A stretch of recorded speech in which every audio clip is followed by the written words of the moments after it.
Welcome to the Building the Future podcast, where we help young people succeed by exploring real careers, real stories, and real lessons from leaders shaping our communities.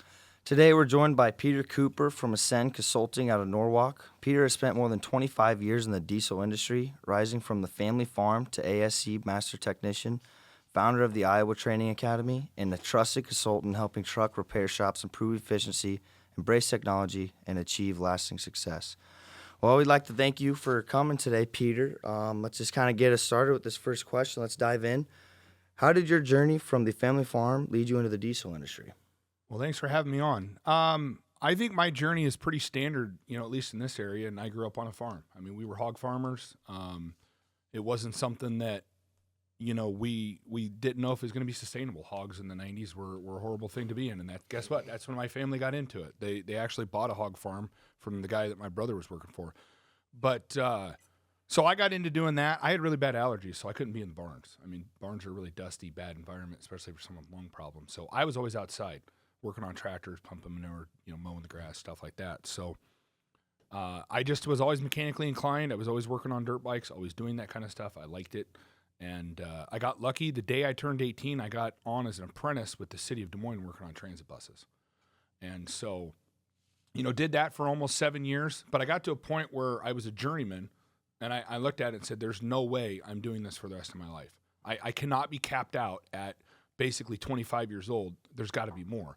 So I actually left that industry and went into heavy highway construction and working on cranes.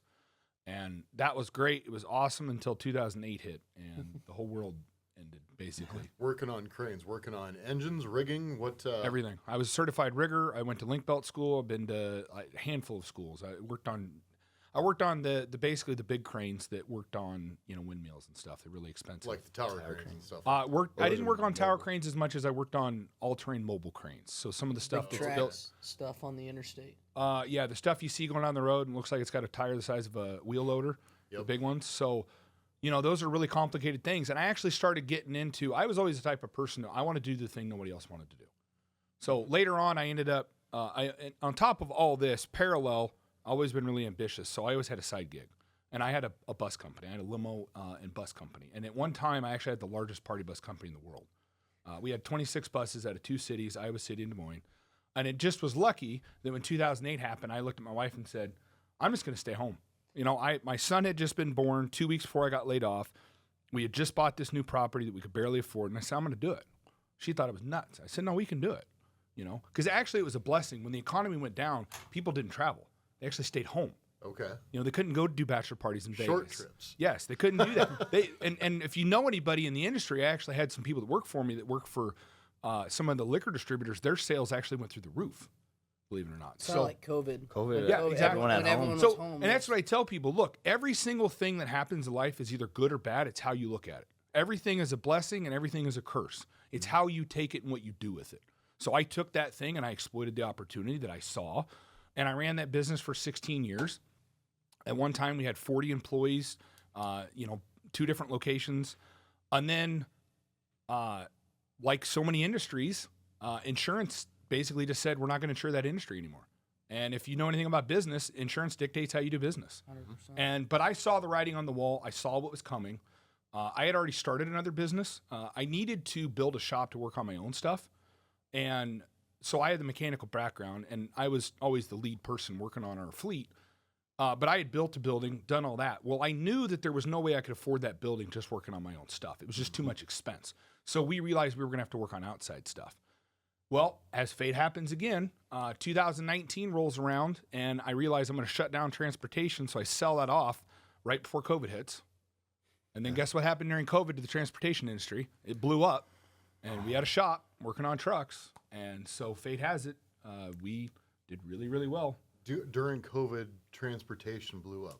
Like shipping. Shipping went through the roof. Everybody became a shipper. People got into shipping that had no business doing it. People were paying, full truckload price to move one pallet. Gotcha. And so that industry just exploded. And we literally saw trucks come into the shop that still had weeds dragging out from under them because people were you couldn't get trucks, right? So the used truck value went up. People had to keep trucks, which means they had to work on them more. And so it was perfect for our industry. So working for Des Moines, you said you became a journeyman down there. Correct. So they put you through an ASC, or not an ASC school, but a diesel tech school. Yeah. So I actually am a journeyman in 2 different unions. I'm a journeyman in the Amalgamated Transit Union, and I hold a journeyman certificate for the Operators Union. And so when I worked for the city, we actually went through a true apprenticeship program that was facilitated by the U.S. Department of Labor. It had very strict standards. You had to spend so many hours overhauling engines, so many hours overhauling transmissions, and we went through everything. We had an upholstery department when I first started, and we recovered our own seats. We rebuilt starters, we rebuilt everything in-house. Nothing went out, basically, nothing, unless it was something that was like a Cummins engine. It was under warranty. And even then, we actually started doing our own repairs. So that was really cool going through an official program like that. And it also showed me that, hey, guess what? There's another way. You don't have to go to diesel school. You don't have to even go to college. You can actually join an apprenticeship at a union, and you can get paid to learn. I was gonna say, so you were paid that whole time to get everything else that set you up for the rest of your career stuff. Yep. And I actually chose to go to college. I decided to go back because I knew that I was going to be limited by what I could do. And it just so happened I was always a acquisitive person. And at the time, I was president of the labor union, too, down there. But I found that the city was sitting on a grant that they never used. And it was for education. Oh, and I asked about it, and I said, this grant's going to expire. They're like, oh, it's only for people in the office. I said, where in this grant does it say it's only for office staff? I said, this is for everybody. I said, I want to go to college. And they said, okay, we'll pay for DMAC. So I got my DMAC paid for 100% on top of everything else. That's awesome. And it was rough, though. I mean, it's rough being a full-time student, working till midnight, and then being back in engine class at 8 a.m. the next morning. I mean, that's tough. We're starting to see a trend here. I mean, this is our 4th guest, and I think that's the 4th person that's told us they went to school as well as doing a full-time job. Well, and full disclosure, I was a young, dumb kid, and I thought I knew a lot, and so I never actually graduated high school. I got a GED. And I realized partway through the process that nobody ever asks you on an application if you have a GED or not, if you have a college education. Think about it. A work application just asks for your highest. What is the highest level of schooling you've That's taken? right. 100%. So then they don't ask if you have a GED. Yeah. So as long as you have a college degree, that mistake doesn't matter. Interesting. Because I do see that come up on applications. I mean, we'll get GED as, what high school did you graduate from? GED. Right. Or, because a lot of kids that we've got coming through don't have a college education. But that's the thing. I think people need to hear that because, we all make mistakes. Don't be afraid of your mistakes. Just fix them. Like a lot of people, even in business, you think about a customer, right? When you have a customer and you do something wrong or you have a mistake, most customers are very understanding as long as you fix it, right? Oh, yeah. They don't care about the mistake as much as how you handle it. And Right. so Well, I think that's a valuable lesson for everything in life. Yeah, I mean, I considered a little on, for what I did, I was, sophomore year of high school, I started making money doing buildings and dirt work and trees and whatever. And it's like, I'm making more than people teaching me. Why in the heck would I go back to school? And so that was like, at 16, you look at it and you go, oh my gosh. But like my parents and at the end of high school, my in-laws, everyone's like, you need to get it, you need to get it, you need to get it. So it's like the last 6 weeks of school, I made sure I got everything done. Yeah. I got the piece of paper. I didn't walk across stage. I was actually finishing my first large-scale project that weekend. And but COVID blows up. You start a diesel shop out at your house. Well, it was on a commercial property that I was Okay. running my bus company out of. that was Gotcha. in Des Moines. Okay. It was actually in Cumming. So, and that's actually important to know that because when we get into this story about how you can build a brand, I did it in a 2-street town. So Cumming, Iowa is the smallest incorporated city in the state of Iowa. It's literally 2 streets. Or it used to be. Now it's but it was 2 streets. Uh-huh. When I started in 2011, it was nothing. It was just a grass. It was all grass. It's still pretty tiny. Yeah. You take a right and you go, oh, that was Yeah, that you was went through it. Now, technically, it goes out because we have urban sprawl now. But the point is that there really are no excuses in life. There's no limit of anything. There's no limit of knowledge. There's no limit of money. There's no limit of resources.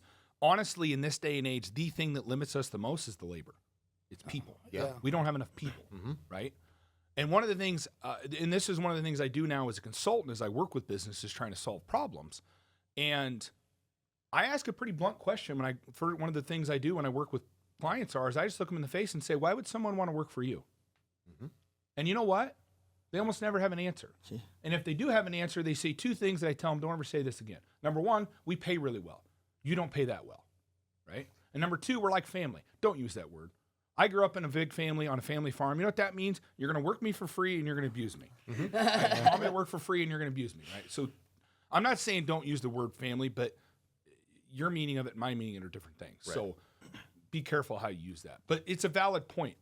There are plenty of human beings out there. The problem with it is we have to find something to bring sexy back to the trades, right? And you're starting to see it even on social media. I mean, let's be real. There's a lot of TikTok reels and stuff where girls are really all over blue-collar They guys, are. right? They really When are. I went to I mean, school this and day grew and up in age. in the early 2000s, that was looked upon like, you know, you're basically Joe Dirt. Yeah. Well, yep. even we Like got you- told that you need to go to college, and now you're kind of seeing a somewhat of a flip. But I think that's where we get a lot of traction with what we're doing.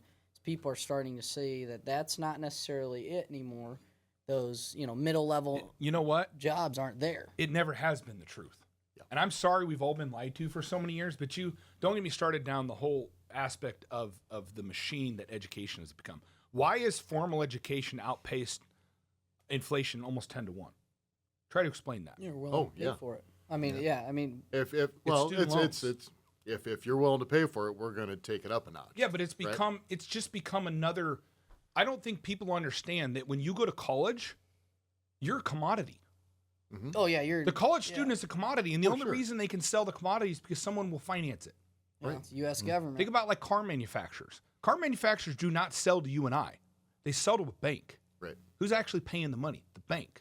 Education is not doing anything for us as humans. It's doing something. They're trying to produce something that someone will loan money against. Yeah, you look at that almost every year, and it's Board of Regents have decided to take it up another 12%. It's like, what are you talking about? And where does the money go? Wasn't it 12% last year? Right. Yeah. Well, we got to pay for what? Yes. What The new campus what has new paid is for it. happening 20 this year years. that wasn't? You know, I've said for years, I really wish they would have a truth in education bill like they did with the truth in lending bill, where when you check a career path and you go to college, the school has to tell you this is what the education is going to cost you. This is what it's going to cost you by the time you pay it off, making minimum payments. And oh, by the way, this is how much you can expect to make coming out, because we all have the data. The U.S. Department of Labor knows exactly what trades, what every single job in the U.S. makes, right? We pay all this money for the government to track this, and nobody talks about it. Well, because I if saw they one did, they'd be banked. They'd just be done. today, and their student loan was, I don't know, mid 300s or something like that. Who knows what their degree was? So they said their minimum payment was $300, easy peasy. 253 of that, no, it was 28 of it went towards principal. They could have literally paid on that thing for the rest of their life and not paid Well, down. More And it's the only debt you can't discharge even in death. Right. On every rolls right over. small loan, personal loans, and company, like they're getting away with it because they know like people going to be a doctor, be a lawyer. Well, they're gonna make a lot of money and they're gonna have a big salary. So then let's charge more for that schooling. Right. Well, and I get it. I want my surgeons and lawyers and stuff to go to school. I mean, I get that. But for a lot of companies, and you see them rolling it back now, they're not requiring a bachelor's degree in some of this because they can't find people. But underwater basket weaving is not worth $60,000 at Iowa State. It's just Well, and here's the thing. I'm not ever going to rant on formal education. The problem with it is let's have a real conversation about what it really means and what the real cost is to society. Have you ever heard anybody talk about what the cost of society is to educate someone that never uses the product they were trained to do? No. What did that cost you and me? When you go to ISU, how much of that tuition is tax subsidized? probably 65%. It's anywhere between 50 and 60 is a Yeah. figure Yeah. I've heard. But my point is what did that cost us as a society? Okay, let's talk about it this way. That I was taken out of the workforce You were for 4 taken or out 5 of the years workforce for 4 to 5 years. of your prime working age. Correct. Right? Right. Yeah. And on top of that, you now have an education that you are not using. A liberal arts degree, let's face it, does nothing for anyone in this society. You are not a producing member of society. Proves that you're able to pay attention for 4 years, Or run it through or- ChatGPT and or stick to. I don't even know that it proves that anymore. Yeah. I truly don't. There are truly very few things that get measured. Because let's put it this way. Even an attorney, when you graduate from Drake Law School, you're not an attorney. What do you have to do? You gotta Pass the have bar. some You pass have the to bar. prove it by Yeah. passing the bar. There are very few careers you have to do that in. Yeah. So what accountability is there for the college to actually produce a quality product? well, yeah. I mean, what it doesn't fall back on the school. I mean, you go to Drake, you come out, you take the bar, you fail. They don't go back to Drake and say you didn't train this guy good enough. Yeah, Right. yeah. So, He didn't I mean, learn it yeah. good enough, yeah. But on the other hand, I don't believe you can just go take the bar without any formal training, can you? I don't know. I'd have to I've- look into yeah, it. I'd have I to don't look believe there's that up, anything that but- stops you from doing it. I don't think so. I don't know that mean, you're going to get a job at any firm as an accredited attorney, but there's somebody- no law somebody on the throw books. that on the comments. 'cause There's no I'd law on be the books. that curious. says Yeah. you have to I go- bet you can be self-taught and go take the bar. You absolutely can. That's, But you I know, mean, that's think back- about the people that are representing themselves. I mean, they can walk into court. well, 100%. Yeah, but they're not doing it for hire. That's different. And I thought about going, at some could you point. hire somebody that's not a lawyer? Some if of they them are pass the actually bar. better. Look at a legal assistant. I mean, A paralegal. A paralegal. They're better I at have no finding. idea. I mean, could I just hire you? Hey, No, you can't be represented. They would get they wouldn't put up with it. But my point in all that is now there's a whole other flip side of that, and that is you can make a really good living, and you can still be an intelligent person and do some amazing things in these industries, these trades. And let's face it, you don't even have to be a frontline production type employee. You don't have to be a plumber, an Show electrician, up, or a clock in, mechanic. clock out. You can do something like what I do eventually. Like that was part of it that forced me into it is, my back hurts. I've got ruptured discs. I've got one hand that I cut half of it off when I was 18, working. It's a rough, tough life, being a heavy equipment mechanic that I did. You can't do it forever. I used to joke, you don't see very many old tire guys. Yeah. It takes a toll on you. And if people aren't smart enough to that's another avenue of it, is you got to think about, if you do go into the trades, though, what are you going to do when you're 40 or 50?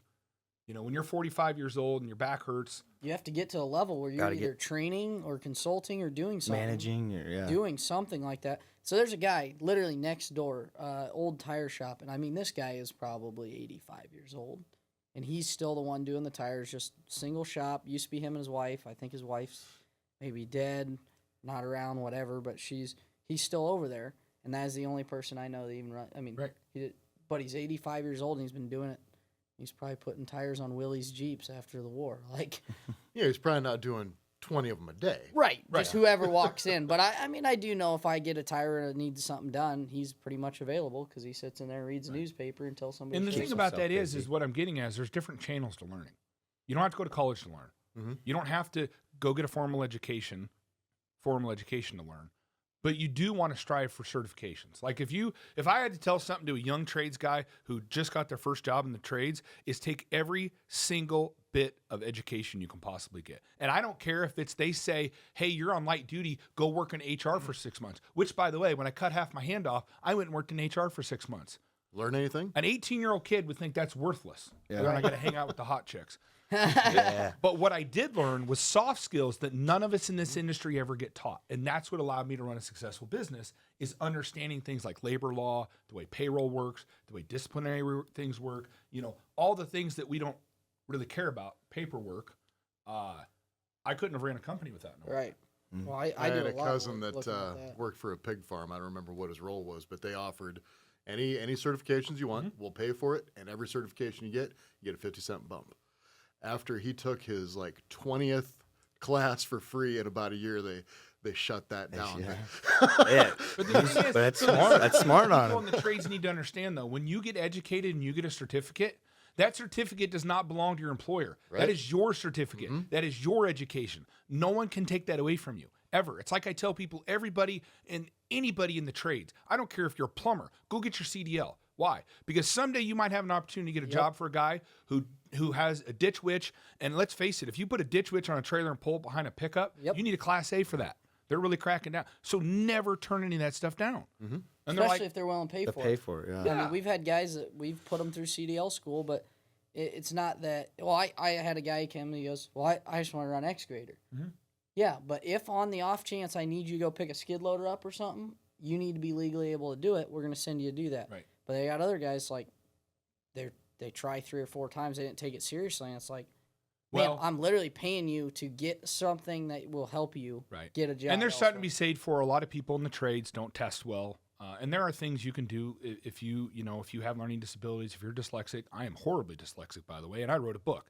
But the whole thing I'm getting at is there's ways around it if you just try. But the big thing about what you're talking about is people need to understand this very valuable fact, because we've been lied to about this in society too, right?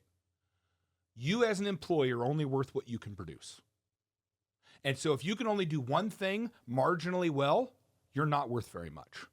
Because this is something I used to tell my students, right? There's 7.5 odd billion, 8 billion people on this planet, right? What makes you special? Yeah. What makes you special? And what makes you special is what makes you valuable. And I get that your mommy loves you, and let's be real for a minute. That's great. That has nothing to do with business. Business is dollars and cents. Running a business is a math equation. And you're worth what you can produce.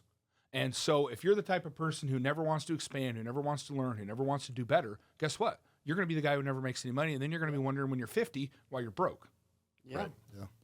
Well, and one thing we run into with all these young guys, we're hiring is some of that lie that, everyone's told them they're going to be worth all this money when they get to, whatever age. And it's like, you've worked here 3 years and you've literally never taken any initiative to do anything else. Sorry, man. That's just the road you're on. We're always allowing, we'll give you as much as you want to get. But we've talked about that. I mean, I don't care. Well, we talked about this before. Campers and climbers, right?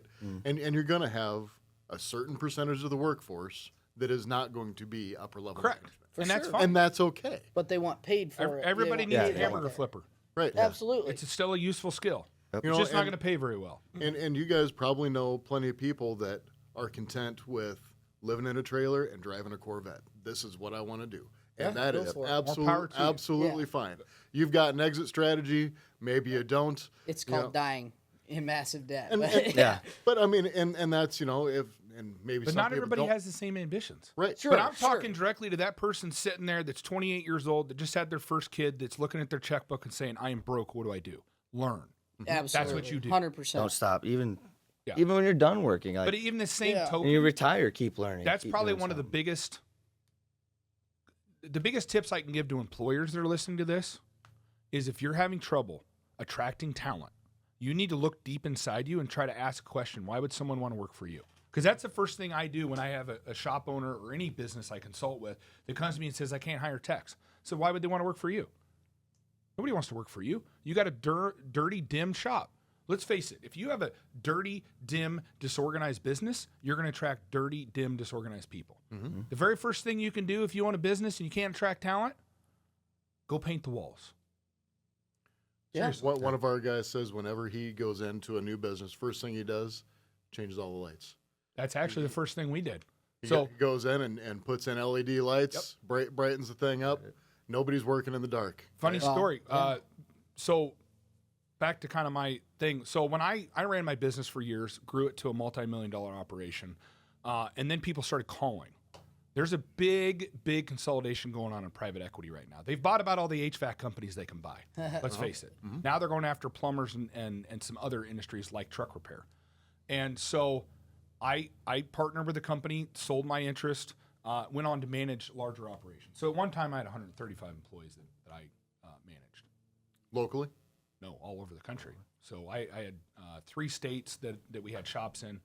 But we bought a shop, 55,000 square foot in Des Moines, and that was one of the very first things I did is we went and changed the lighting.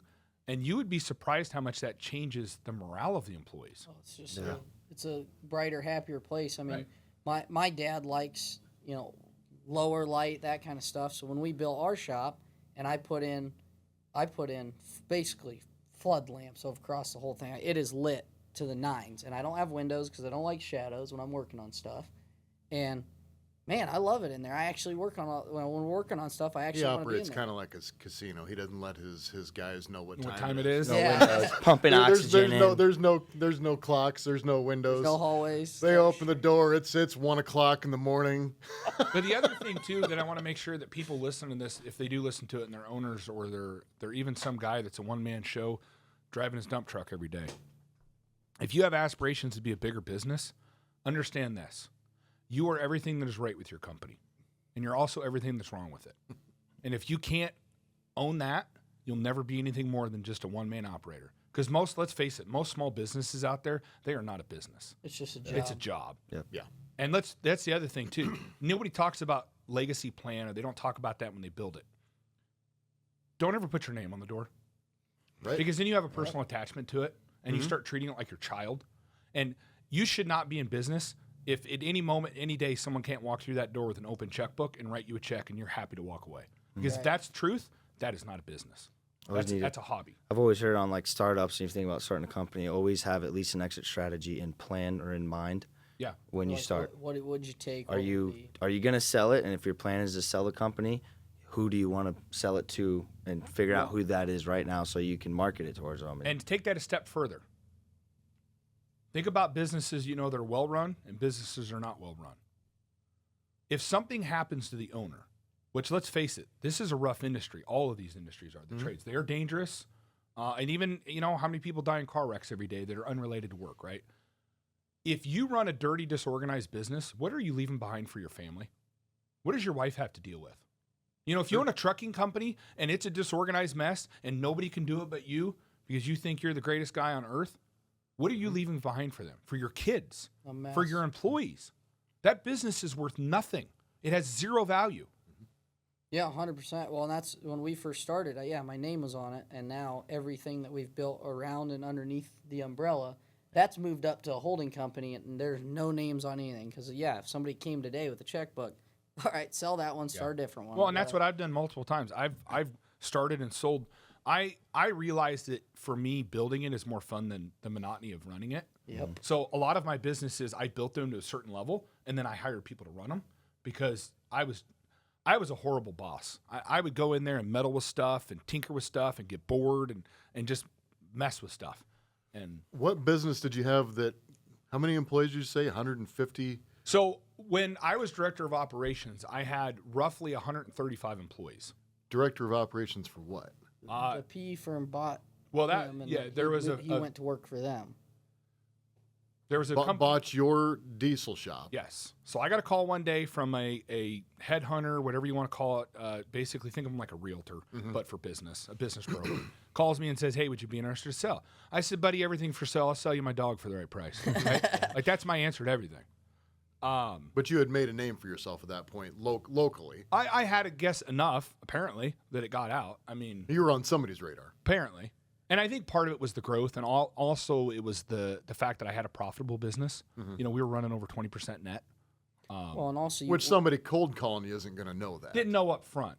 And some of it could just be, too, I tell people, look, you never know an opportunity is going to knock. You got to always be looking. And long story short, I think how I got on the radar was I was with a business broker trying to buy other businesses.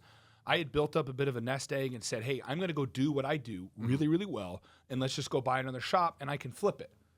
I can buy a shop, the guy's retiring, family doesn't want it, whatever it might be. Well, when I hooked up with this outfit, I was able to do what I want to do at a much faster pace because I realized this, and this is where private equity is a great thing.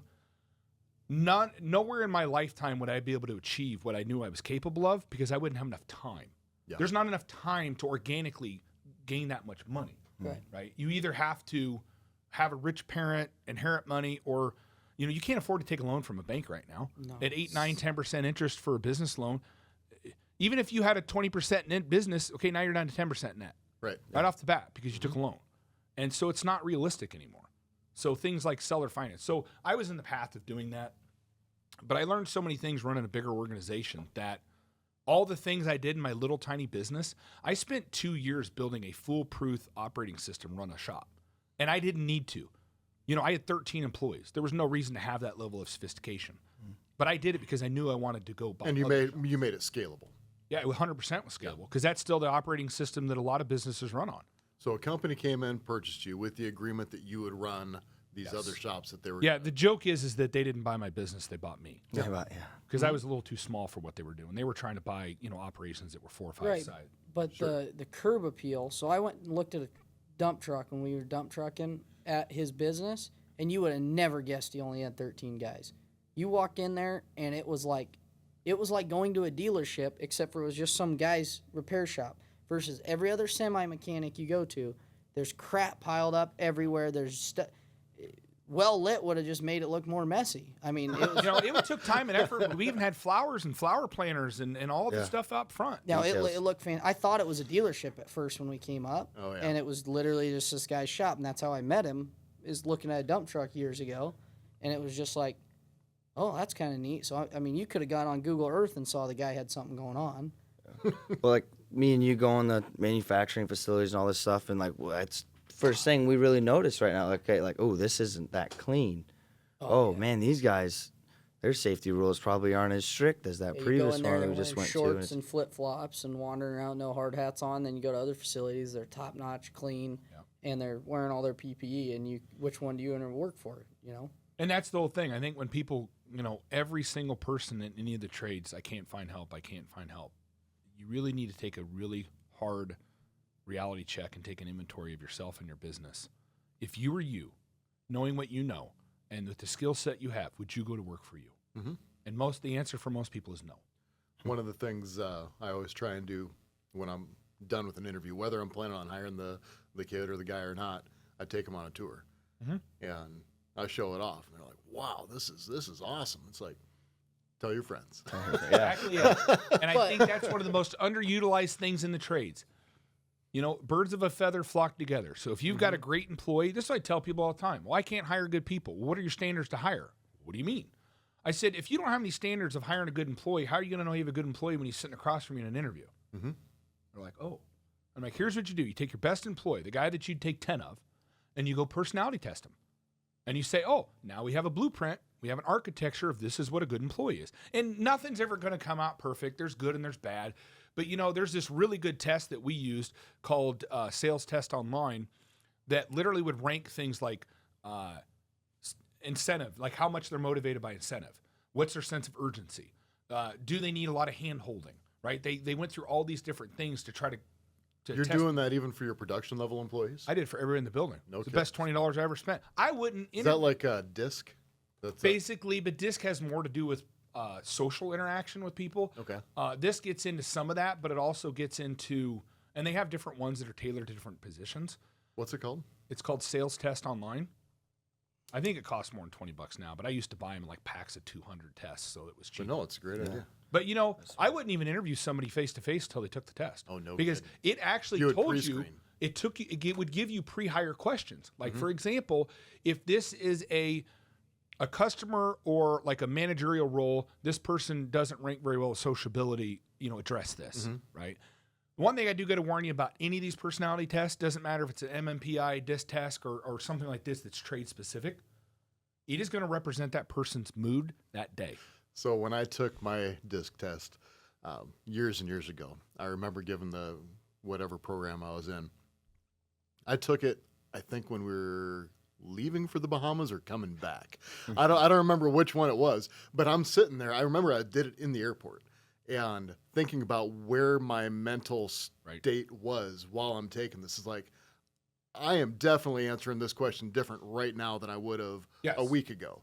Whether it's my stress levels up or down, I don't remember which one it was, but I'm thinking about different stuff than I was. So I had to try and represent myself in a different light than where it was a mess. Yes. I still think it came out all right. But well, and that's the thing I tell people, look, everything is just a tool. You got to know how to use it. Mm-hmm. And I have always had a hard time interviewing a guy and having him sit across the table from me and knowing whether he knew how to diagnose a check engine light. Yeah. Like that's hard. Yeah. So that's another thing I think the trades really need to adopt this philosophy. They need to adopt a practical interview. And what was a practical interview? I would pay somebody cash money, like $100 bills, which is totally legal. So you're not paying them more than $600, right? Don't even have to record it. I would pay them cash money and say, look, this is a win-win. You come work for me for a day. You get to interview all your coworkers. You got to find out, because when you walk somebody through the building, everybody's on their best behavior, right? Sure. They turn the music down. Nobody's throwing wrenches, whatever it might be. Come work for us for a day. Learn how we are. See if it's the environment you want. Because I don't want you to blow up your life, quit your job, do whatever, and find out this isn't what you want. The other thing is you're either going to get a job offer and a handful of cash or a handful of cash. Either way, it's a win. But I can tell you, I've dodged a lot of bullets. We had a kid come in one time. It was a low-level job. But he came in, and I'm not going to try to judge, but I'm judging. He came in a man bun and sweatpants for a tire guy, right? For his interview. And sweatpants is crazy. And my guy literally came to me like 2 hours in and said, cut this guy loose. He's not going to make it. And that's the other thing, too. You can't believe how much better your culture is in your building when your employees have input on who you hire. Because I would tell my guys straight out, I am never going to hire someone and force you to work with them. If you all come to me and say, we don't want this guy here, we don't hire him. Because it's never going to work. Yeah. You're already my current employees. I take care of them. And I think the biggest thing, too, for trades specific, it really is about the crew you're with and you're working with. And, like, how many times do you see companies that, like, on one project, this crew gets really close, really like they be kind of all friends, and then, wow, we're really under budget. Man, these guys are efficient. They're working so great. Well, that's because they're with their friends. They're with their buddies. They're enjoying waking up, going to work, not slacking off for the first hour, maybe getting after it, slacking off a little. And then they go and take that crew and they're like, well, okay, these guys are all good. Let's split them all up. Yeah. And then they throw them in the groups. And then like then Or let's take the guy with not the as most technical efficient. skill and make him a manager. A guy who has no soft skills. Yeah, no, yeah. Yeah. But, you know, here talking about hiring, and this is something I actually got from my podcast. I'm stealing this quote from one of my guests, and that is, in today's society, right, most people in the trades, absolutely, they hire out of desperation. The first warm body that walks through the door that has the technical skill they need, they hire him. But riddle me this. In our society, we hire for skill and fire for behavior. Absolutely. Yeah. So why don't we hire for behavior and teach skill? Yeah, Well, that's what we've we were talked just about talking that. about. You know what I'm saying? Yeah, Like, absolutely. it totally doesn't make sense even from a psychological standpoint. Well, I got to the point where I quit hiring people that they'd come in, they'd tell you they know how to run every piece of equipment under the sun and everything. And I used to be like, okay, well, I'll put you in a machine and go. Then with all these other businesses that we've acquired and done, it's like, no, I knew Blake was the right person to do a job, but he had absolutely no training in that job prior to this. But I can train that in. It might cost me some, but my turnover rate's going to be less because I knew, going into it, that person was right for it. And so I think that makes a huge Yeah, difference. to build on your point, and I actually talk about this in my book, I use the analogy of a bus because I come from a bus background. But you have to think of a bus as like a business, right? If you think about a bus route, like a city bus, right? It's on a schedule. You know its destination, right? People are free to get on and get off. If someone gets on that bus and realizes, hey, I don't want to go where you want to go, then get off. And that's okay. And that's okay. perfectly okay. Yep. It's like I tell people, it's like friendships. If you think about the friend group you have now, it's probably not the same friend group you had in high school because you grew as a person, you outgrew them, right? Business is the same way. Doesn't mean you're bad, doesn't mean they're bad. So many business owners take it personally when someone gets off the bus, and it's like, that's okay. But you can really use that tool to show people, look, this is where we're going. Just like a bus route, we have a destination. We are on a schedule, right? We have goals. And I would actually use that when we would have management meetings and they would bring up someone that was a problem. I just ask them, is he still on the bus? And they'd be like, yeah, we think okay. Or he's off the bus. And that's literally all the conversation was. Yeah. Is he off the That's bus? how- Get rid of him.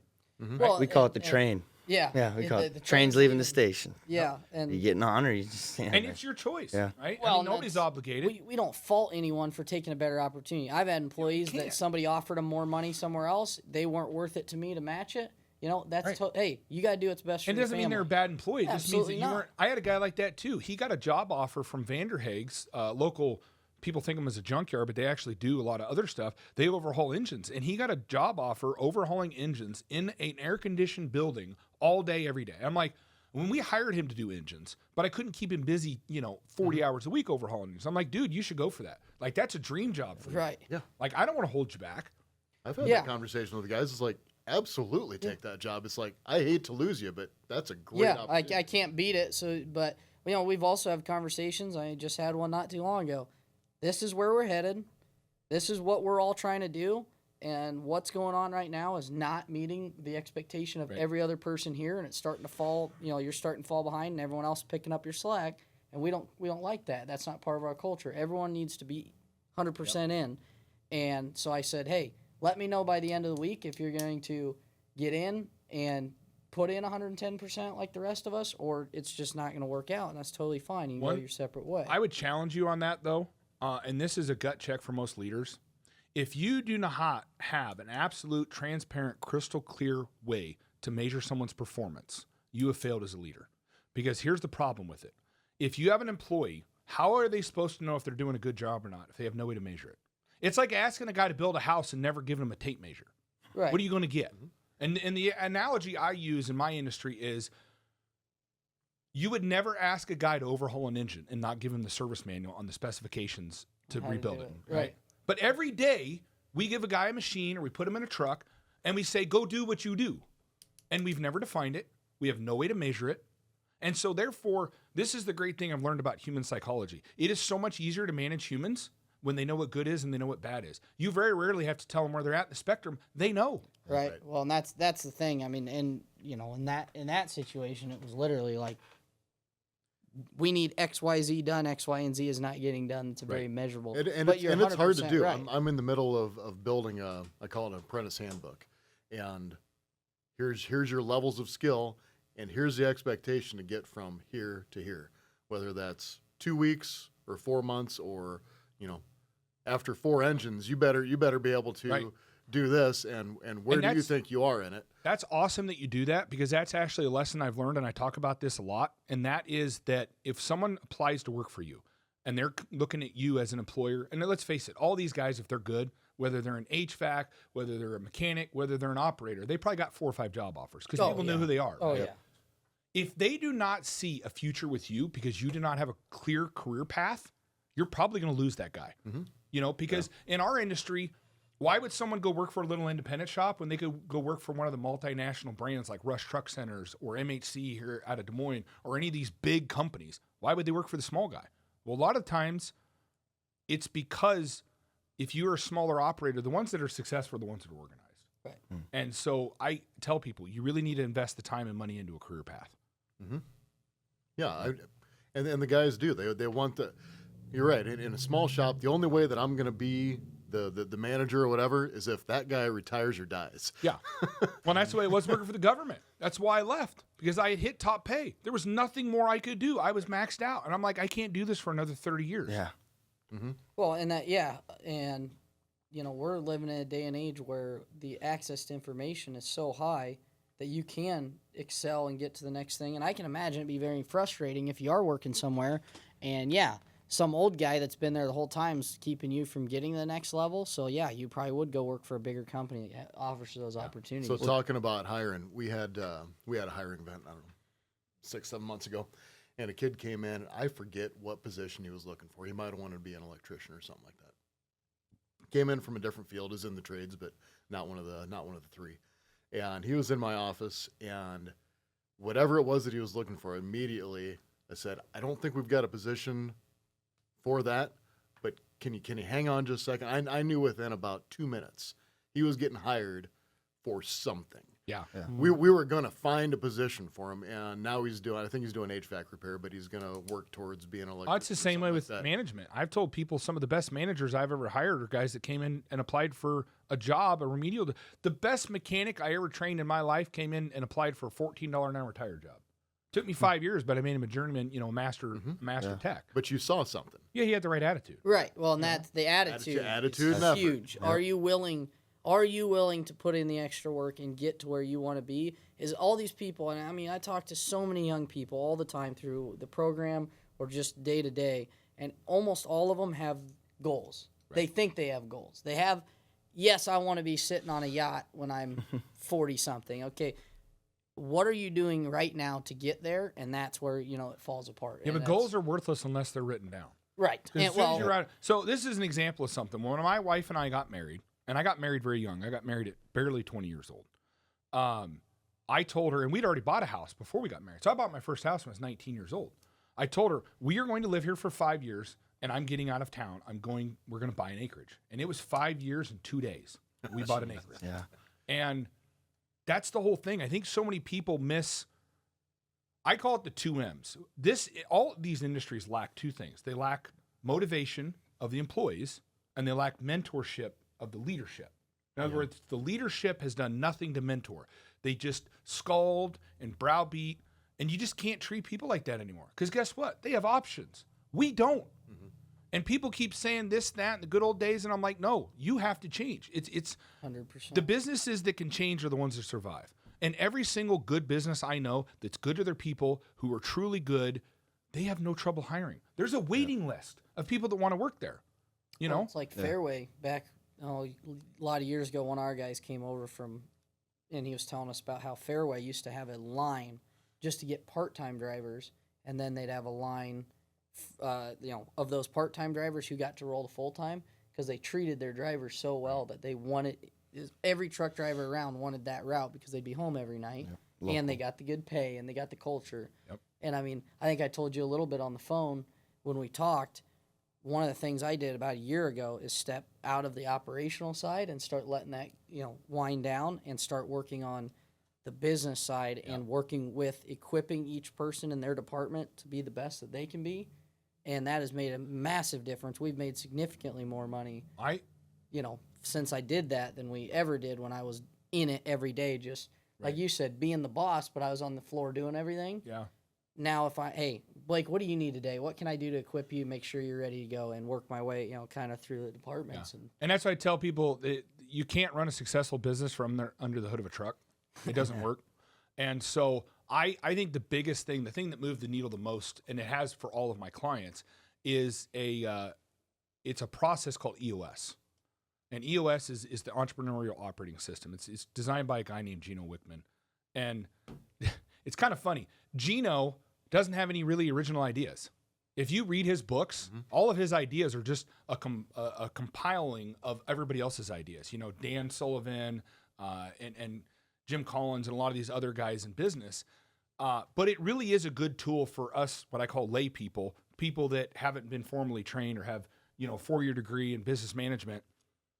Go read that book. It's a book called Rocket Fuel. And I ask every one of my clients to read it. And it's an amazing book because, especially for someone like you, it will explain why your brain works the way it does. And not just to you, to your right-hand man.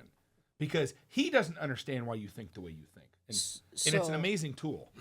We just implemented a thing where everyone can participate, but everyone at the management level is required to read a book that we're all reading at the same time. We're all going through it. And we're obviously business books. We did like your next 5 moves. Now we're doing 2-second lean. I'll add this to the list. Yeah, hit a book a month. And some of our guys are like, you got press back. I don't want to read that. There's another really good book, and it's actually a super good read, and it's really written towards more the automotive industry, but I think it works for anybody in the trades, anybody who is a technically trained person that had to become a leader, and it's called From Doing to Leading, and it actually it's two-sided because it's co-written by a psychologist, but it teaches you a lot of the neurochemistry that happens, like what happens to an employee when you go out and berate them in front of the people. Everybody will tell you don't do that. But nobody explains why. Yeah. What does it do to a person? And this is what I discovered, and this is a phrase that I use, I kind of coined it, and I call it what I call the daddy fix-it syndrome. And so many of us in this industry, when I call industry, I mean anybody in the trades, we have this thing, whereas the owners, we love to win. We love to fix stuff, right? It's what we do. And here's the problem with that. When you're the guy that fixes everything, you're stealing your employees' wins. People don't understand that if you understand kids that get addicted to video games or any type of addiction, it's addictive because it's a small dopamine drip. But owners don't understand that when you win, when you fix it for them, it's like what I explained, that you have a technician who's spent 4 hours trying to find something. You walk by and you're like, oh, it's just that right there. That is stealing a win. And what you've done is you've stole that dopamine drip. So now there's a neurochemical response that they aren't going to get. And now it's starting to become a learned behavior. I'm not going to try very hard. I'm not going to do. I got to fall back. Yeah, and the learned behavior is always called a boss. So if you're a boss and your phone's always blowing up, you want to know why? You have daddy fix-it syndrome. And there's an easy way to start this. Very actionable thing you can do right now. I call it the 10-minute rule. So I have every one of my owners do. You're not allowed to call them back for 10 minutes. How many times have you gotten out of a meeting or missed a call and called them back and they said, oh, never mind, I figured it out? After I've waited, I do it quite a bit, yeah. Well, I guess so for me. So like past couple week and a half here, Elijah's been kind of out, and then it's kind of like my first test. Is all right, here you go. You're running the show. You're running the show. Like figure it out. And you know what I tell people? But like there was multiple times. Like I mean, you did have a couple fires for me, but like and you even said you were like, hey, quit stressing out. Like why are you stressed? But you're also like, I love that you're stressed because I'm putting you through it. You got to learn. And that's what I figured out, that everyone was just calling me because it was easier to call me than just figure it out themselves. And so I'd start, hey, guys, I could probably come over and fix this right now, but just figure it out. I'll be back in an hour. I'm going to get McDonald's. Yeah. Like something. And most of the time, by the way, don't use that phrase. Don't use the phrase figure it out. Look at them and say, you know what? You're a competent person. I know you're good at it. Whatever fluff you got to put in it. I hired you and I trust you. I know that you're capable of this. Use I didn't think about it as stealing a win, but that's actually, I mean, that's true. It does. I've had several of our guys literally complain that they've been banging their head against the wall on this thing, and I'll walk up and flip a switch or do something. So the thing about that is take that knowledge. Don't shelf the knowledge. Learn how to learn. Right. In other words, you need to learn how to teach so they can learn how to learn. And that is the one thing that I do believe in trade school. And I get that you can just go be a plumber or you can go be a mechanic or whatever it might be. But that's the one thing about going to a trade school is it teaches you how to learn and it teaches the fundamentals of what you really need to know so you can understand what's going on. Yeah. What's like teachers always like you're just giving them the tools to figure it out themselves. Like Right. I'm not going to give you the answer, but I'm going to point you towards it. Yeah, and that's exactly it. So that's the other tip is stop answering questions and start asking questions. Yeah. Ask So them when that. someone asks you, how do you do this? Ask them and say, well, where would you go to find that information? It's going to annoy them the first couple times you do it, but that's the only way to build a sustainable system. What you're doing as an owner, it's not sustainable. You can't scale that. Yeah, because there's only one of you. There's only and one the of you, phone's going to right. ring so much.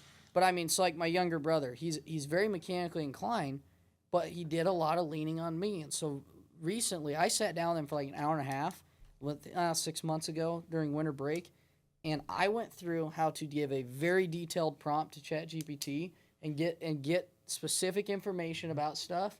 I said, when you're working on something, every single thing you do down to how many times you turned something for adjustment, whatever, put it in there and work back and forth with it. And the amount of things that he's come back to me and still needed my help on has gone down month after month after month because I gave him the tool to learn how to do it himself instead of calling me and asking me how to do it. Because that's all I was doing. That's why I realized that's all I'm doing is going to my phone and figuring it out myself and then telling him how to do it. So if I just show you how to do it yourself, then I don't have to be involved. But hopefully you're hiring that personality, right? I mean, hopefully you can get that out of somebody Well, in that 10 or 15 minute interview. Like, is this somebody that's... So I think 10 or 15 minutes is not enough to determine whether this guy's going to last Right. 2 or 3 No, you're years. probably Well, right. and we'd bring guys in on big projects when we need temporary help. If there's somebody that had asked us about getting a job, I'll be, hey, what are you doing next week? We need a haul truck driver or whatever. We're going to pay you, but then you can see how we work. We can watch how they work. Are they working all day? Are they on their phones? All that stuff. And But that's helped. It's just attitude. And also it's an amazing thing. And I'm very lucky that I get to go into businesses and I get to see things. And I'm going to pick on business owners again for a minute. It is absolutely astounding that I can have a 10-minute conversation with a business owner and I can tell you exactly how much money they make. And it has nothing to do with knowing their industry. It has everything to know who they are as a person. Interesting. Because the owner is the only limiting factor in a business. Are they a Talk driver about or are that. they... No, what it is are they a person who has realized they can't do it all yet? It's about time management. So there's a little diagram, and we should probably put it up sometime if you get a chance to. I don't know if you do that, but it's basically we're pretty low budget right well, now. we can help you. So it's basically this theory Be up of here? urgent things are rarely important, and important things are rarely urgent. Yes. Okay. And so one of the things I tell business owners to start with, this is an exercise, is look at any situation, a really mad employee or a really mad customer. I'll use that better one. I got a customer that's mad, we screwed something up.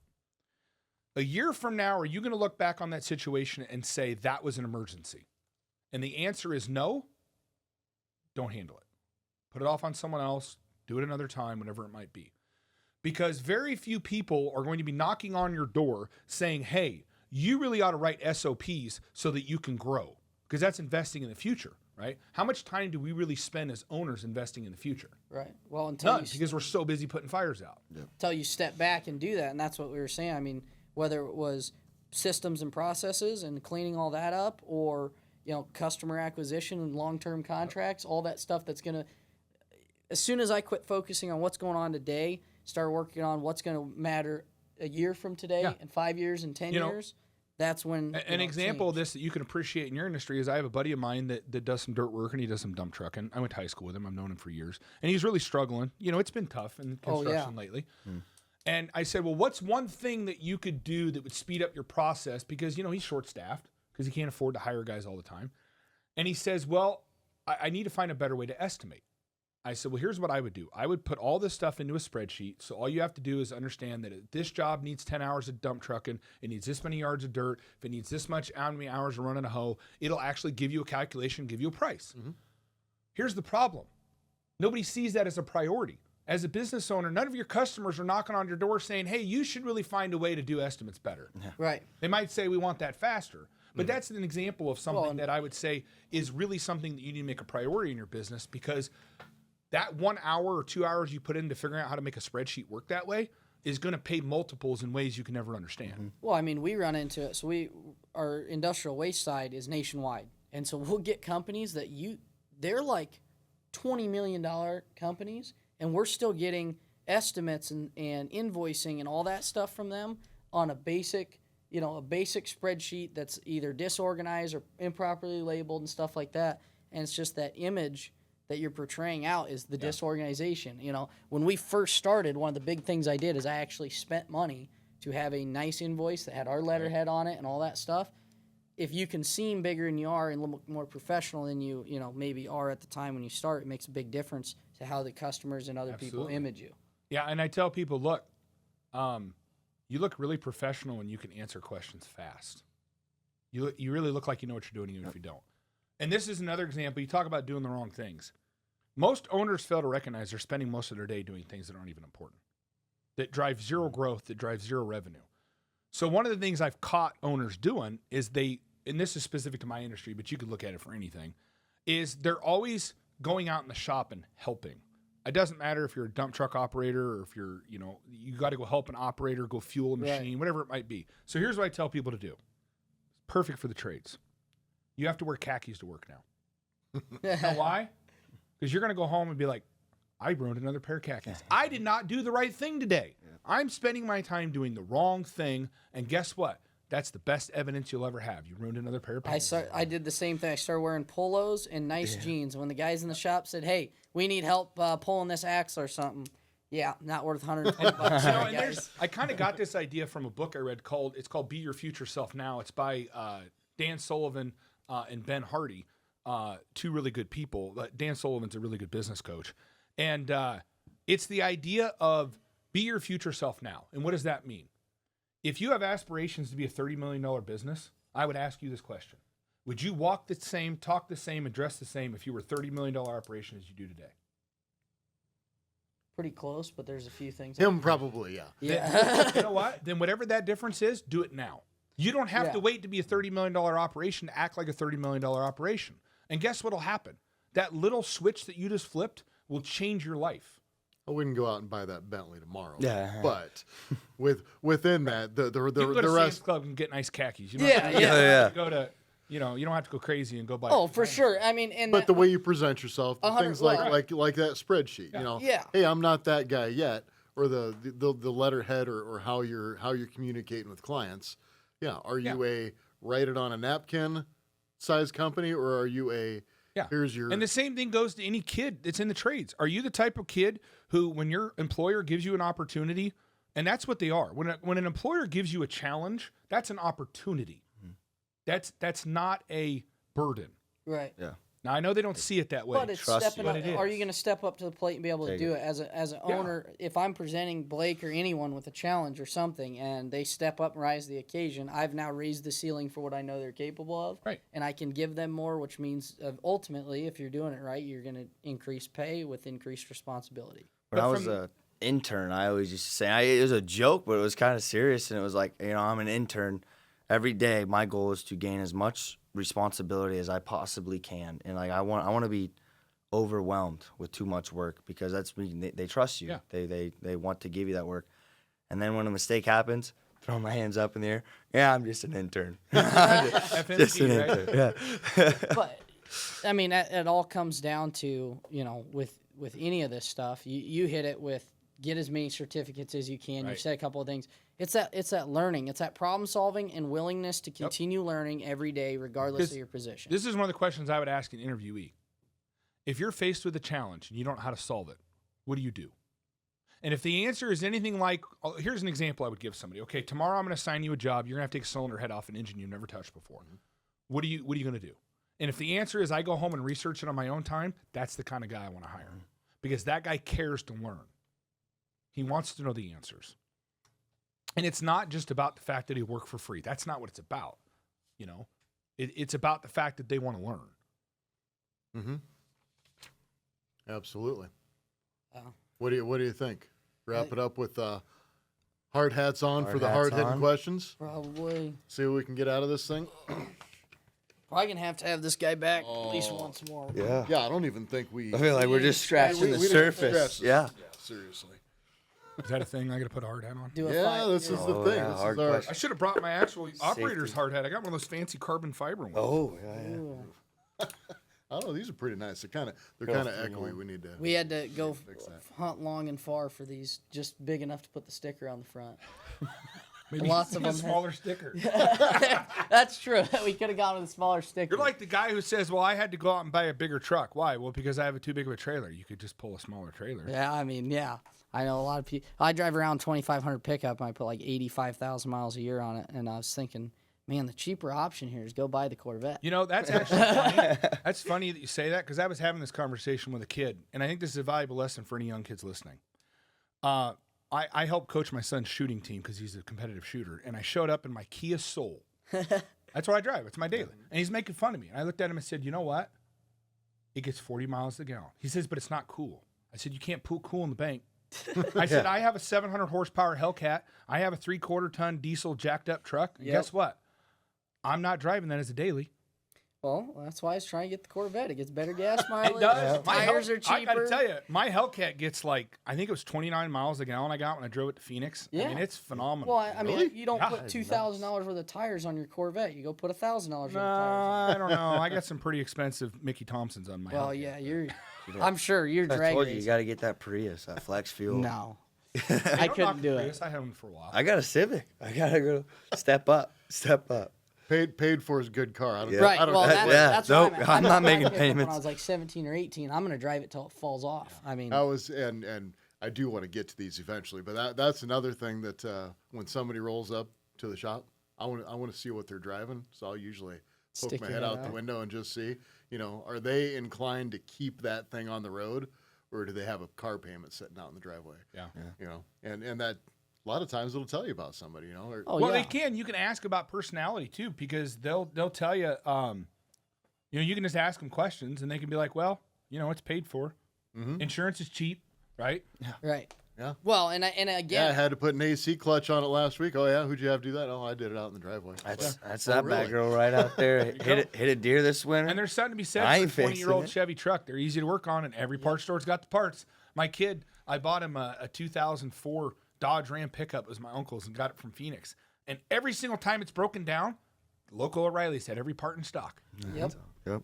I will give them that. But yeah, I mean, if I could do it all again, I wouldn't have bought the stupid, expensive pickups and all that. You stuff. had an idea. You know were- what? You were gonna keep. Remember that time you were gonna keep your entire fleet was. Gonna I be like haven't the sold exact one same yet, truck?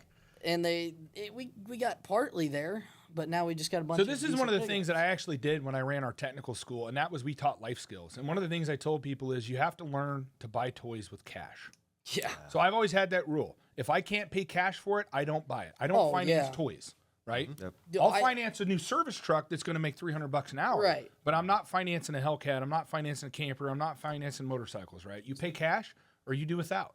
Well, and so 2 points I want to ask on that. So that's how I am. Other than I bought a really nice pickup, but at the time that was my office. I still put about 80,000 miles on a pickup a year, but that one I'll just keep driving until it falls off. But Anybody who wants to ever do business, I'd say the very first thing to do is read a book by a guy named Robert Kiyosaki, and it's called Rich Dad, Poor Poor Dad. Dad, yep. And you have to understand the difference between assets and liabilities. And it's not what we've all been taught in school. Your house is not an asset. I don't care if it assesses value or not. If it doesn't print cash, it's not an asset. And that's the same way with business things, right? It's not an asset unless it prints cash. Yep. And then the other thing with you're talking about toys. I went in to look at side by sides, and they said that their average side by side payment is 84 months. They asked me, "Well, do you want to finance?" What's the average lifespan of a side by That's what I You know said. what? I said, I got to "Are tell you you a quick nuts?" story. I know we're going to go way over on time, but I got to tell you a quick story about side by side. So I'm an opportunist. I am a great exploiter of an opportunity. So during COVID, we decided we were going to buy a new Ranger for the farm. I needed deductions, and I wanted a fancy one because my farm's a couple miles down the road from my house. It's all gravel. I got tired. My kids literally look like they had a dusted wig. They had white hair. Anyways, so I go buy a nice one. It's an 11-month back order during COVID to get a Polaris Ranger. Yep. Everyone's So you know what I buying. did? I ordered 2. Yeah. Because I knew if I was going to wait 11 months, there's somebody out there that wasn't going to wait 11 months and they were going to pay for it.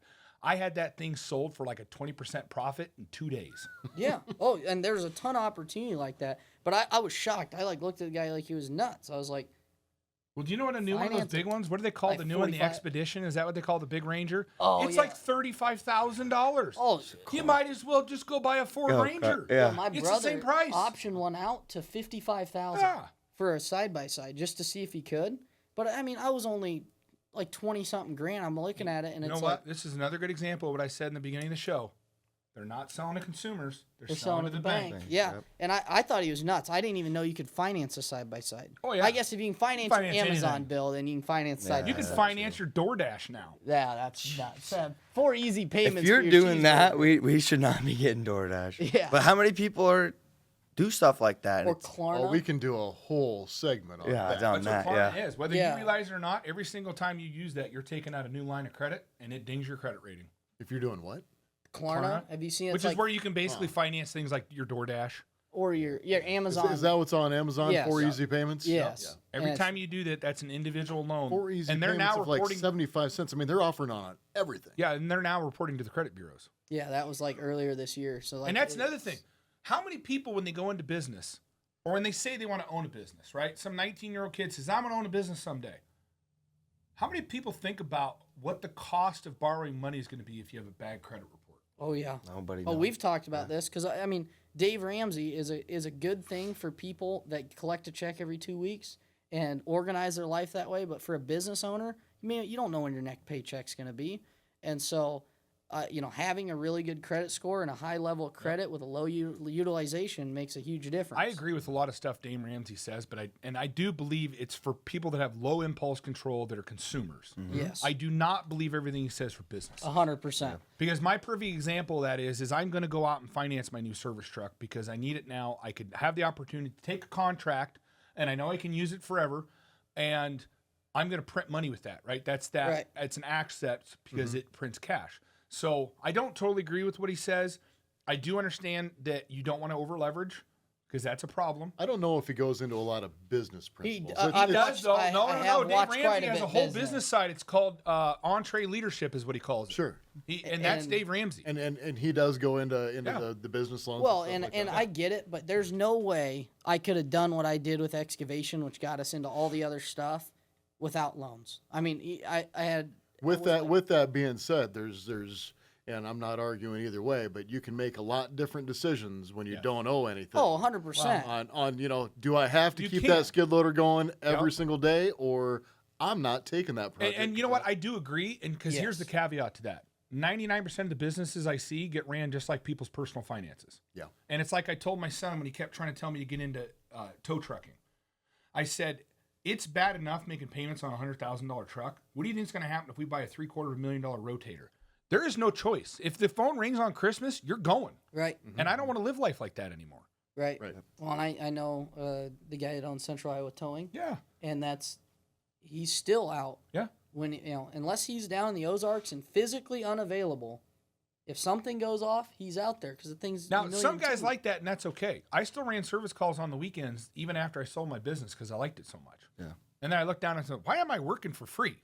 Like, literally for free. I'm on salary. I'm not making any money. Yeah. All right, let's do this thing, huh?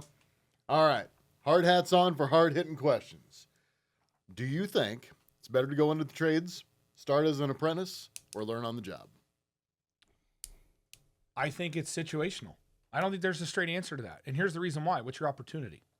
Right? Do you have an opportunity to join a union?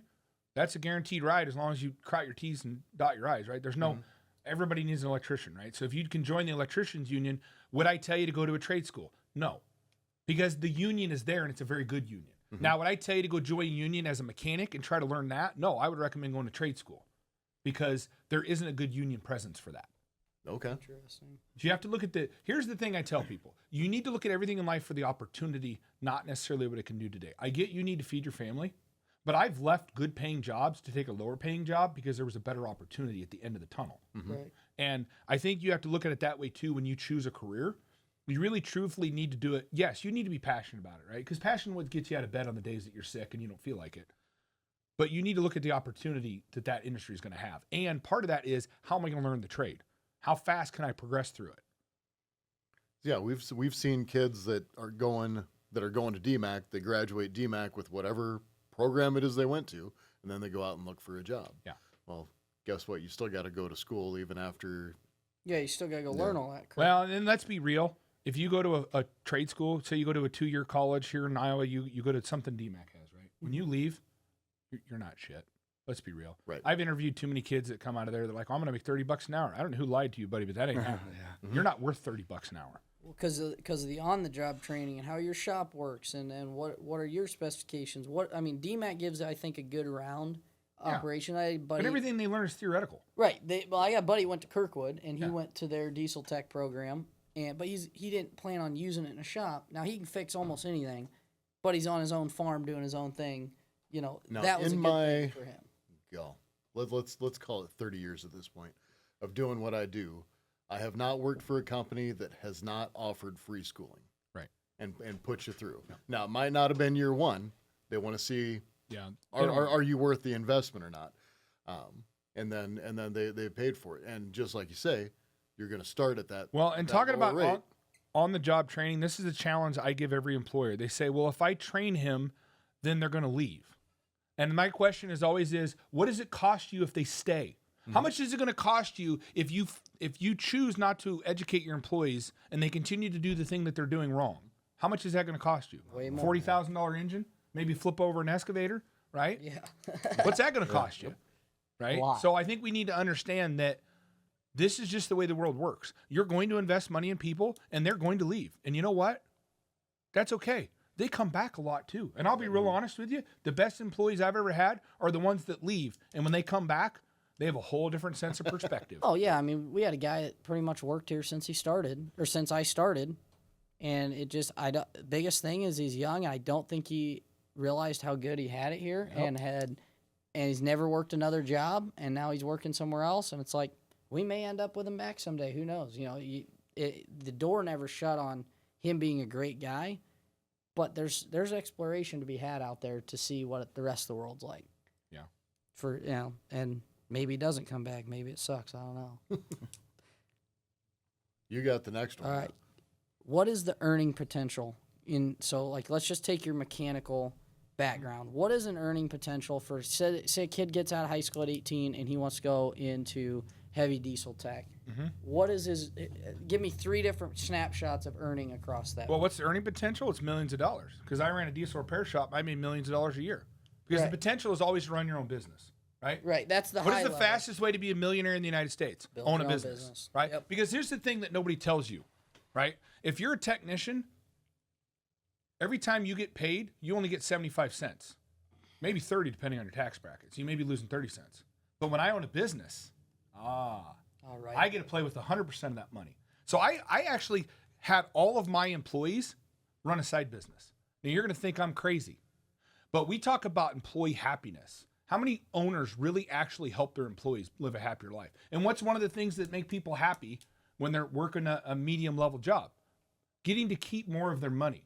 Well, how do you do that? You teach them how to run a business. Right? Personal write-off. If you go out and do side work, perfect example. I actually encourage my guys to moonlight. Why? I go out and incorporate moonlight. Why? Now every tool you buy is a tax write-off. Instead of it just being Yes. excess. Yes. So I think it's limitless. Oh, Now, for sure. What is it realistically? like if they're just going to be a tech for the rest of their life, what is it at the beginning of their career, mid-career, top end? So at the beginning of the career, you're going to come in right now, $20, $25 an hour. Seriously. I'd always encourage anybody who's looking in any of these fields, go try to find a job that has some kind of either profit share or a bonus program. I don't like flat rate. I don't like hourly or salary, however you want to call it. I'm a big fan of what I call a hybrid pay scale because the earning potential actually is there. If you kick butt, do a great job, you're going to make more money, right? So it's $25, $30, but anymore, I mean, it's not uncommon to have guys making upwards of $50 an hour as a journeyman. The high-level technician. Yeah, especially if you're good at 2 things. If you're really good at electrical and you're really good at air conditioning, because those seem to be, I don't know what it is about magic pixies, but nobody can understand how they work. So if you understand how electricity works and you're a good diag tech, you could pretty much write your own check. I mean, you literally can just go walk in and say, I want $60 an hour. And as long as you can produce, we're back to this again, guys. You're worth whatever you can produce. Right. Well, Jen, that's anything. So they could start out 25 30, they probably double over the course of a career, or when they get to be, a master level technician. And the other benefit too is as you age and become a higher skill set, you get to go away from the more manual jobs, right? I'm not going to pay a guy making $60 an hour to change a clutch on a truck. Like, that's stupid. Right. So I want that guy that's making that kind of money doing, chasing electrical harnesses and working on the computer and stuff like that. So it's actually, and that's something anybody that's going into the trades needs to think about is, what's my body going to be like when I'm 40 years old? And have I progressed in the career so I can get out of digging ditches, literally digging ditches, and go have a different type of job? For sure. All right, third and final question. What advice would you give to kind of a student or the next generation who's unsure, anyone who's really just unsure if the trades are the right path for them? The same thing I've told my children. Do you see yourself working in an office under fluorescent lights for 8 hours a day for the rest of your life? No, that's like prison. It's not for you. It's not your thing. Don't do it. Right? And the other thing is I would say, look, the year you graduate high school, there's nothing wrong with going and finding someone. Everybody will give you a job as an 18-year-old kid, as long as you got fingers and toes and you can stand up. You'll get a job somewhere in an industry. Doing something. Right? It's going to be a crap job. I get it. But just go learn the atmosphere and understand, is that a kind of thing I want to work? Don't look at it and say, I get all the crap jobs. You're going to get all the crap jobs. You don't know anything. Right? Wow. But you can observe and be like, I really do want to go work on the shiny iron. Or I really do want to go run big dozers. Or I want to go drive big trucks. Right? You'll understand what the atmosphere is like. Yeah. So I suggest that gap year. Well, why not? I mean, you get paid take a year off, go. Or even better yet, ask. Just ask.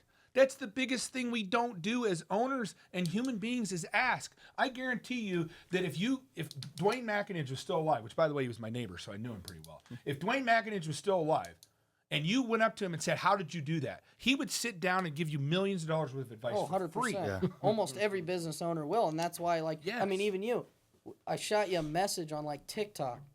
Well, or no, actually, you texted me out of the blue, and I thought it was false because it had a link. So I'm like, who is this guy? Oh, well, and I said, hey, would you be willing to do this? And I really haven't been turned down. The biggest thing has been scheduling, making sure we had the right scheduling for guys. Yeah. But as long as we're willing to be flexible on scheduling to come in here and do this, almost no one turns us down because, of course, we'll donate to the next generation. But that's like the young kid. If you know anybody, even in a small town, everybody's got a shop of some type or a construction company or they do, plumbing, whatever. Go ask them. Hey, do you have an apprenticeship program? And if there isn't one, you parents need to absolutely push this in the schools. We have absolutely gutted any type of trades in our schools. And it starts with the parents, right? We're the ones who vote in the school boards. We determine where the money gets spent. We're taxpayers. We have that right. Right? So we need to go to schools and say, look, and this is the thing that really scares me that no one's talking about. We have a major national security problem in this country. We can't sustain ourselves if something happens. Right. Because we don't have the skills we need to do it. And so I really think we need to do that. But it starts with us. And for students, just ask. Go, if you think you're interested in whatever, just go ask that business owner. I think a lot of companies now too, they're if you're in high school and you're just kind of looking, they'll do a 2-week program. Yeah. Where you come in and you're just following right here. You go hang out with the HR today. Yep. Go hang out with job shadowing. Yep. And that's what I mean by job shadowing. I got a job when I was a young kid working in a motorcycle shop because I love motorcycles. I just spent so much time there. He finally gave me a job. Right. I mean, if you have any kind of will to actually go work, you will have a job in whatever you choose to do it. That's what I don't really buy the I can't get a job or whatever. It's like you're either horribly marketing yourself or you're not applying yourself. I literally just had this conversation this afternoon with the girl that cuts my hair. She says, my boyfriend can't find a job. And she knew what I did. And I said, that's not possible. Every single shop in town is hiring. Right. She said, I've tried. I said, well, here's my card. Send me his resume. Something's wrong with this because if he can walk and talk and hold wrenches, somebody's going to hire him. But is he willing to sweep the floor? Is he willing to do oil changes? Is he willing to do tires? The problem is we get constantly bombarded with young people that feel like they're entitled to doing, I shouldn't have to do this. That's what everyone did. Or wanting $28 and $30 an hour. It's like, right. I'm sorry, man. We're going to get there. We're going to get there fast. I do think business owners need to hear this. It's not their fault. Right. And here's Somebody why. told 'em And that. I'm not a big excuse guy, but it really isn't. They're children. They're an 18-year-old child. It's not their fault they were raised that way. We need to take it upon ourselves as business owners to fix that. Because that's actually one of the very first sayings I taught managers is we don't fix trucks. We fix people. And our people fix the trucks. And too many owners think that they're there to do whatever. They think, you see it. You go to a networking event like a Chamber of Commerce meeting. Well, what do you do? What do you do? I'm an electrician. People ask me, what do I do? I solve problems. Yeah. That's what I do, right? Because I'm not a mechanic and I'm not a business owner. I solve problems. And that's kind of the problem is we don't realize what we're here to really do, right? You have to manage humans because that's all we have to work with. I understand that Elon Musk is going to build a factory to build robots, but we're not there yet. Right. That's in the future, sure, there's a lot of things that are being replaced by a computer, but as we sit right now, we've done a terrible job at managing our young people and the expectations that we have for them and their expectations of the world when they come out. And that's one of the things, like with building the future as a class in general, that's one of the things we're trying to show these kids is here's the opportunities, here's what it takes to get there, and here's some of the skills that are going to help you get there. Right. And that's why, all the stuff we do is free.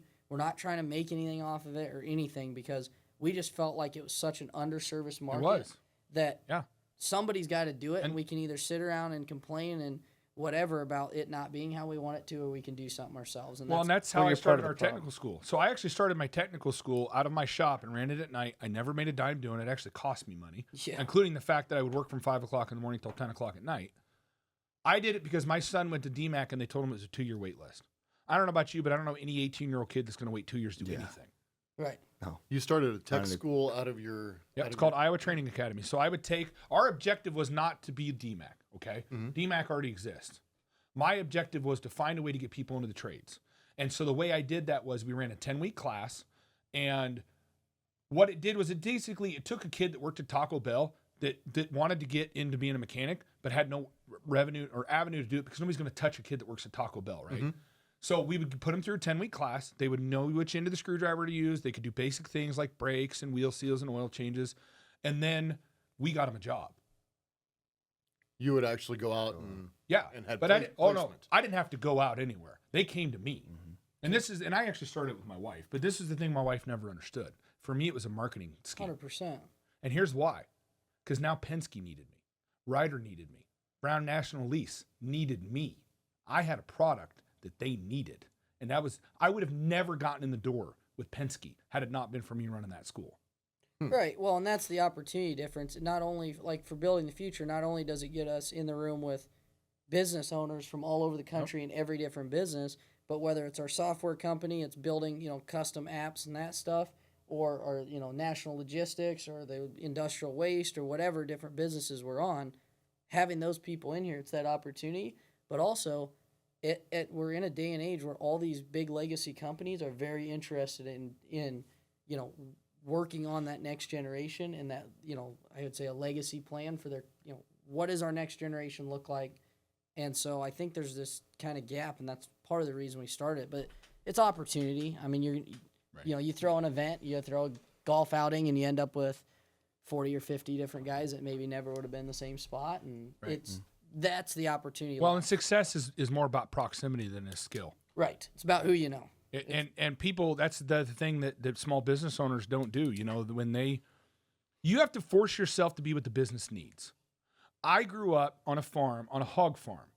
I never wanted to put on a suit and tie and open the door for somebody in a limo. But guess what? That's what my business needed for me, so I went and did that. And we all have to do the thing we don't like. But you know what? It's kind of like Mike Rowe said, that episode he had with the guy pumping septic tanks. I don't think anybody likes to play and poop all day, but you know what? That guy's a millionaire. Right. You can learn to like what you have. Oh, yeah. I mean, you definitely... I mean, there's a lot of stuff I didn't enjoy in the first 5... I call it the 5-year crawl. The first 5 years of just belly dragging through it all and learning and figuring it out. I didn't like that. What I didn't like even more was when we started getting bigger and we started going to more stuff, the have to dress up. At first, it was like, man, I really don't want to wear a suit and tie and go do this stuff. And the more you do it, the more it's like, no, this is what's needed. And to be in these rooms, this is the level of respect you've got to forward to the institution. Yeah, that and I'm you're not in. saying you got to go put on, Calvin Klein and Louis Vuitton, but you need to show up with your hair done, shaved, Yep. your Yep. beard trimmed, whatever style it is. You just need to look like you put some effort into it. Absolutely. A lot of people say for interviews, that's literally like the first thing. It's like, is your hair done? Are your clothes not wrinkly? Are you freshly shaven? Are you like? Did you shower? Like, are you like? Do you look presentable? presentable? Well, Like you 'Cause came. this Like, is as do you good care? as it gets. Well, yeah. Well, it just tells like, do you care? Yeah. Do you seriously you care gotta to be think here? about a job interview like going on a date. Yeah. If more yeah. people thought of a job interview like going on a date, Oh, yeah. imagine how much better your chances of getting a job would be. Right? That's we were actually just kind of correlating the two, where because I talked about like I really do love job interviews. People think of job interviews and like they're nervous, they're sweating. Yep. I love it because what more do what's the biggest thing I know more about in this world? Me. Yeah. I know about me. So guess what? I get to sell for the next 30 minutes to an hour. I'm But selling I can me. also tell you this, that if you're having a hard time moving up in the world, stop blindly applying for jobs. I have never in my life, from the time I was 16 years old and got my first job working at TMC, I have never gotten a job that I had to apply for. Me filling out the application was a formality. I already had the job the first time I talked to somebody. Because you just walked in, you started talking. Yeah. Yeah. I found jobs that I wanted to go work, found places that Yeah. I wanted to work for, Yeah. walked in and got a job. Well, I didn't do that. I worked at the channel. I worked my network, But I mean, I've had cool jobs. I've had so many different jobs. People are like, how old are you? I'm 43. I worked for United Airlines when I was in high school, right? I got a taxi and airplane at 16 years old. Not supposed to, but I did. Yeah, wait, what? This is pre 9/11. Yeah. But yeah, I mean that's what we're at the end of the day. Whether you use your network, whether you just walk in and do it. It's just that, are you willing to step out of your comfort zone a little Absolutely. bit, walk in and say, I am interested. Fear is the most dangerous thing for your career. Mm-hmm. It has absolutely destroyed more careers than anything I've ever seen in my life. It's fear. I'm afraid to go take the CDL test. You know how many mechanics I had to force to go do it? Yep. I had one guy I literally had to send home. And he came back so nervous. Well, this is a whole other long story, but he got so nervous he literally ended up at the doctor because his blood pressure shot up. Jeez. Because he had that much anxiety over taking a test. Yeah. But it's just Small things like that, like I guess mentality I've always had is like if you there's like an event you have to go and it's like, man, I really don't want to go to that for like that 2 hours and talk to those people, and it's like, well, yeah, but 2 hours after the event, am I really gonna care about and Right. be stressing about going to that? Well, No. Well, just put your nose down and get And there. you got to remember this: all growth is painful. Oh yeah. Whether it's physical, mental, whatever, spiritual, any kind of growth is painful. But guess what? That's where it all takes place. Yep.